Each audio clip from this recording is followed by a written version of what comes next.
Kalau istrinya baik, anaknya pasti baik. Betul. Tapi kalau suami baik, anak belum tentu baik. Betul. Kita ulang sekali lagi, bisa? Kalau istri baik, anak pasti baik. Tapi kalau suami baik, anak belum tentu baik. Mana contohnya? Nabi Nuh alaihi salam. Nabi Nuh itu baik apa enggak baik? Baik, tapi anaknya anak durhaka, namanya Kan'an, gara-gara istrinya tidak baik. Makanya bapak, kalau istri bapak tidak baik, oh, inilah. Kalau dia tidak baik, belajar kepada ibu-ibu di kota Waringin Barat yang sudah baik, Pak. Ajak kursus kemarin. Ini orang baik-baik semua ini. Suaminya tidak baik, namanya Azar, tapi anaknya justru jadi orang baik. Siapa anaknya? Ibrahim. Ibrahim itu bapaknya tidak baik, tapi emaknya perempuan yang baik. Akhirnya apa yang terjadi? Anaknya menjadi anak yang baik. Anak yang baik. Makanya ibu, kalau ada suami ibu yang agak-agak seperti Fir'aun, sabar-sabar. Sabar. Pulang dari sini, bang, insya Allah aku tetap sabar bersamamu, bang, sampai kau ditenggelamkan di Laut Merah, bang. Karena kata Ustaz Somad tadi, insya Allah anakku akan menjadi baik. Suami ibu boleh jadi tak baik, boleh jadi dia perampok, boleh jadi pecandu narkoba, boleh jadi dia sakau, tapi ibu masih ada satu harapan. Anak yang ibu kandung, anak yang ibu didik, anak yang ibu berikan akhlakul karimah, dialah yang akan menjadi pelindung penaung. Di tengah malam dia akan berdoa, Rabbighfirli wali walidayya warhamhuma kama rabbayani shaghira. Maka ibu jangan berputus asa. Kadang banyak ibu-ibu ini putus asa, pulang ke rumah suami selingkuh, mabuk, langsung pergi ke kamar mandi, minum teh botol. Minum teh botol, minum superpel, nggak mati. Seminggu setiap ngomong bubuih.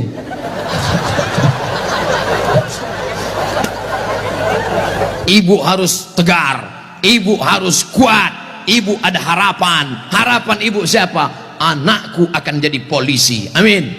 Anakku akan jadi tentara, amin. Ibu sekolahkan saja anak ibu sesuai bakatnya. Perhatikan anak ini bakat. Anak saya suka main layang-layang, berarti jadi pilot helikopter. Anakku suka mandi hujan, angkatan laut. Anakku suka ngembus-ngembus semprit, dua kemungkinan. Bisa jadi polisi, razia. Bisa jadi wasit sepak bola. Yang parkir jangan. Ibu jangan sebut tukang parkir. Karena pada dasarnya kita semua ini adalah tukang parkir. Kita ini semua tukang parkir. Tirulah iman tukang parkir. Mobil mewah harga 2 miliar. Mundur betul parkir. Setelah begitu diambil mobil ini, adakah tukang parkir yang marah? Enggak ada. Ada nggak tukang parkir ngamuk-ngamuk? Kenapa mobil ini diambil? Saya sudah menjaganya 2 jam. Enggak ada. Kalaupun ada berarti gila. Kita itu juga di dunia ini sama seperti iman tukang parkir. Mobil itu titipan, rumah itu titipan, anak itu titipan, kebun itu titipan. Kita hanya menjaganya di dunia, dan setelah itu kita akan mati. Ada yang punya kita? Tidak. Makanya bapak, berapa banyak bapak ketika istrinya meninggal, dia nggak ada nangis. Pas ditanya, bapak nggak nangis? Titipan Pak Ustaz. Ustadz ini ceramah nggak enak, pas giliran mati istri aja. Oke, sekarang kita balik. Berapa banyak ibu-ibu yang imannya sudah mantap, dia menganggap ini semua titipan, hilang tidak apa-apa, meninggal suaminya, dia tegar. Ibu nggak nangis, titipan. Tapi ada satu ibu menangis, papa, jangan kau tinggalkan mama sendiri. Pas ditanya sama tetangga, ibu nangis kenapa? Warisan dikit. Tapi itu tidak ada di Kobar. Jauh di sana, jauh di pinggiran Pangkalan Bun. Yang di sini semuanya baik-baik, betul? Ibu menerima mereka bukan karena hartanya, tapi karena mereka mampu membimbing ibu dan anak-anak mencari ridha Allah Subhanahu wa taala. Ibu yang malam ini datang menggendong anak, ibu yang malam ini datang menyusukan anak, insya Allah anak itu yang nanti akan menjadi pemimpin bangsa di masa ini. Makanya ibu sabar-sabar. Berapa kali ibu diusir dari majelis karena anaknya menangis, betul? Mau akad nikah, aku nikahkan engkau dengan anakku dengan mahar seperangkat alat sholat.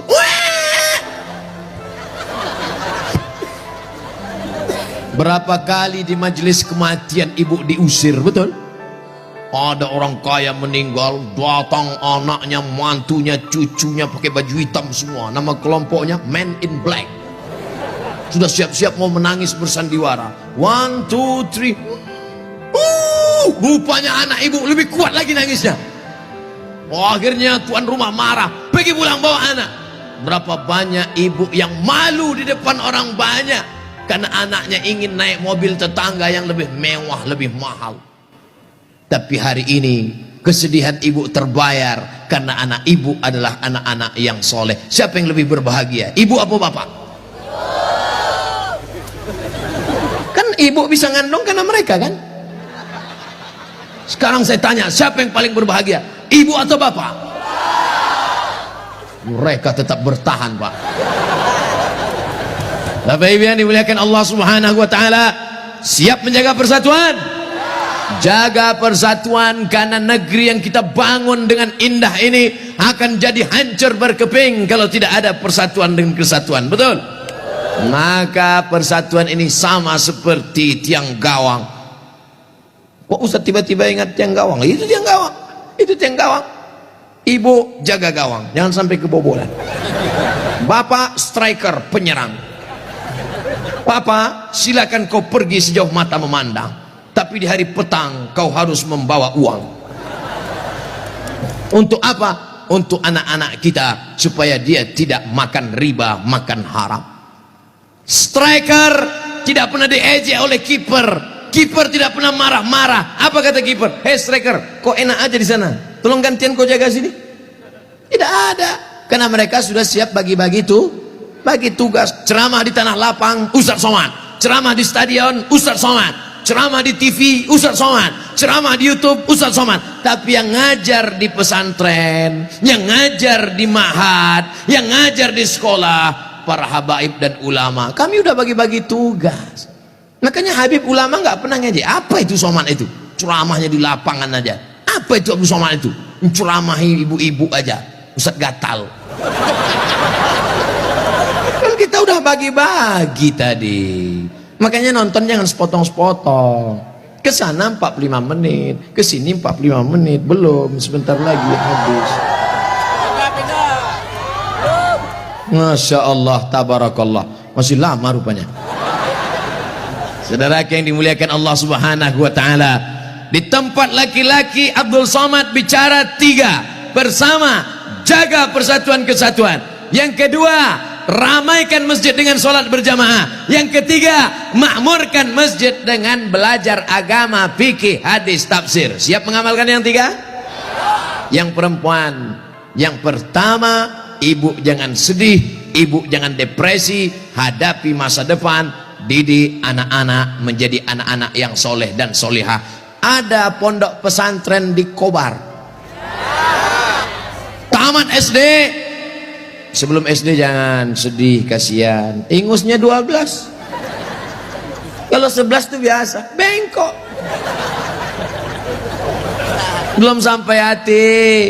Ustaz Somad dulu pesantren, saya masuk pesantren taman SMP, kegedean. Yang paling bagus taman SD, masuk pesantren. Siap memasukkan anak ke pesantren taman SD? Janji? Ibu ingat, ibu punya uang banyak, belikan dia gadget, belikan dia motor, belikan dia mobil. Dia kaya, dia banyak uang, dia ganteng, dia cantik, tapi dia sakau, gemetar, sakit, gak ada gunanya. Makanya benteng terakhir menjaga anak-anak kita adalah pondok pesantren. Tapi pesantren ini kadang-kadang nasib bak kerakap tumbuh di batu, hidup segan mati tak mau. Santrinya 1000, WC-nya 10. Ngantrilah santri-santri, wajahnya biru, menahan serangan. Maka ceramah saya di Palembang, Ustadz Abdul Somad, saksikan hari ini sumbangan 52 unit. 52 unit apa Kiai? WC. Mantap, bagus, itu yang perlu. Maka yang kaya-kaya datang besok pondok pesantren. Nggak ada gunanya pengajian banyak-banyak, mubazir. Innal mubazirina kanu ikhwana syayatin. Orang mubazir saudara setan. Kalau ada orang kaya tidak peduli pesantren, kalau ada orang hebat, pejabat tidak peduli pendidikan agama, mubazir. Setan tidak menggoda dia lagi. Pas setan menggoda, ayo masuk neraka, kata setan sendiri, gak usah bro, dia saudara kita. Hai bro, kata. Oleh sebab itu maka pertama yang ingin disampaikan Abdul Somad khusus kepada ibu-ibu, jangan pernah bersedih hati. Masa depanmu ada pada anak-anak, tataplah mereka masa depan, tapi tentu dengan bahasa ibu. Bahasa ibu paling ngerti dengan anak. Jangan pulang dari sini anaknya dikumpul semua, assalamualaikum. Nggak mesti diceramahi. Ibu usap kepalanya, ibu tiup-tiup, kau akan menjadi pemimpin masa depan nak. Doa ibu luar biasa. Ibu kalau marah sama dia jangan panggil dia setan. Setan, tuyul, jangan panggil dia. Calon bupati kota Waringin Barat, gitu cara manggilnya. Calon anggota DPD, gitu. Insya Allah dia jadi nanti, insya Allah, amin. Warna ibu mulutnya luar biasa, berbisa bu. Ibu ngomong salah saja diaminkan malaikat. Maka jangan pernah bicara yang tidak baik, bicara yang baik-baik. Sampai ada seorang laki-laki di zaman Bani Israel sebelum Nabi Muhammad SAW, namanya Juraij. Siapa namanya? Juraij. Ada orang Pangkalan Bun namanya Juraij? Belum ada. Nah, ibu yang hamil-hamil nanti kasih nama anak Juraij. Hai Juraij. Kepala sekolah salah tulis George. Ibunya lewat di depan tempat ibadah Juraij. Apa kata ibunya? Ya Juraij. Juraij merasa Tuhan lebih mulia. Aku tidak perlu menyambut panggilan anak. Aku tidak perlu menyambut panggilan ibuku. Dipanggil kedua kali, ya Juraij. Juraij mengatakan, Tuhan lebih mulia, ngapain aku menyambut ibuku? Panggilan yang ketiga, ya Juraij. Anaknya tidak menyambut juga. Akhirnya tercetus dari mulut ibunya. Apa kata ibunya? Allahumma la tumithu hatta turihi wujuhal mumisat. Jangan matikan Juraij sebelum matanya melihat wanita tuna susila. Mohon maaf, perempuan tidak baik, PSK, WTS, entah apa lagi namanya. Dikabulkan Allah. Tidak lama setelah itu ternyata ada seorang perempuan pengembala kambing. Hamil, bukan kenyang. Hamil, ditangkap, ditanya, hei perempuan, siapa suamimu? Siapa yang menghamilimu? Perempuan itu menjawab, Juraij. Yang menghamili saya adalah Juraij. Kira-kira masuk akal nggak Juraij menghamili perempuan yang nakal ini? Tidak, bukan dia, tapi fitnah.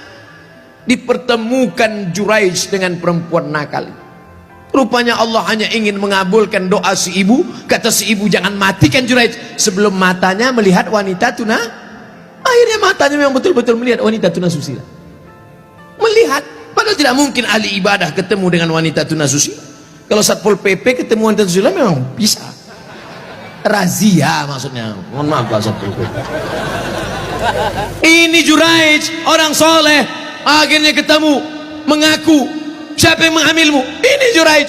Ditangkap Juraij, difitnah Juraij. Ternyata kau jahat Juraij, kerjamu ibadah, rupanya pekerjaanmu di balik ini semua menodai pengembala kambing. Dihancurkan tempat ibadahnya, hancur berkeping. Kata Juraij, jangan bunuh aku sebelum anak ini lahir. Setelah anak itu lahir, ditusuk Juraij pakai pusar, pakai telunjuknya, tusuk. Juraij bertanya kepada anak yang baru lahir itu, "Who is your father?" Itu bahasa Pangkalan Bun. "Siapa bapakmu?" Anak itu menjawab, "Ra'il ghanam, koboi. Bapak saya adalah pengembala kambing." Akhirnya mereka cium kaki Juraij, mereka bangunkan tempat ibadah Juraij dari emas. Juraij tersenyum. Ini skenario Allah hanya ingin menunjukkan betapa makbulnya doa seorang. Kira-kira ibu bisa nggak menceritakan itu ke anak cucu ibu nanti? Nggak usah dihafal, hidupkan aja MP3-nya. Cari nanti Abdul Somad Pangkalan Bun, Abdul Somad Official, subscribe, like, and share. Anakku, kau jangan melawan ibu nak, karena kalau ku katakan kau jadi katak, kau langsung jadi hantu. Nih ceramah Ustadz Somad tadi malam, dengar baik-baik. Gimana? Iya mah. Itu insya Allah ibu anaknya semua baik-baik ya. Yang lalu-lalu apa boleh buat tai kambing bulat-bulat. Nasi sudah jadi tai ayam. Nasi tidak bisa kita rubah lagi, Bu.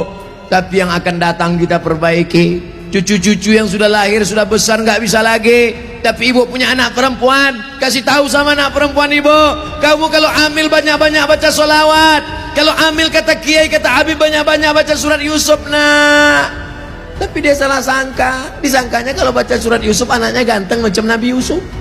Pas lahir hitam pesek pendek. Wah kiai, Habib, kenapa anak saya begini? Kiai sama Habib nggak marah, mereka nggak pernah marah. Kenapa anak saya begini? Saya susah baca surat Yusuf. Kenapa anak saya nggak ganteng seperti Nabi Yusuf? Sang suami ente mana?